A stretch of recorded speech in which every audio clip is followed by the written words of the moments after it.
অতিরিক্ত সরলতা আর মিশুক স্বভাব কখনো কখনো মানুষের কাছে মানুষকে ছোট করে তোলে। সরল আর মিশুক স্বভাবের মানুষকে সচরাচর সম্মান করে না কেউ, বরং তাদের অপমান, অপদস্থ আর ব্যবহারই বেশি করা হয় সমাজে। আপনি যখন মিশুক মনোভাব নিয়ে কারো সাথে মিশতে যাবেন, তখন মানুষ আপনাকে একদম সস্তা আর সহজলভ্য মনে করবে। আপনার ভেতরে যে সরলতা আপনি আজীবন লালন করে এসেছেন, এই সরলতাকে ব্যবহার করেই আপনাকে আঘাত দেবে।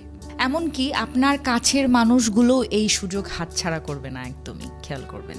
নিজের ইগোকে তুচ্ছ করে যারা মানুষকে ভালোবাসতে জানে, সম্মান দিতে জানে, মানুষকে আপন করে নিতে জানে, পৃথিবীতে তারা মানুষের কাছ থেকে কষ্ট আর যন্ত্রণা ছাড়া কিচ্ছু পায় না, বিশ্বাস করেন। অতিরিক্ত সরলতা আর মিশুক মনোভাব নিয়ে মানুষের ভালোবাসা পাওয়া যায় না আজকাল।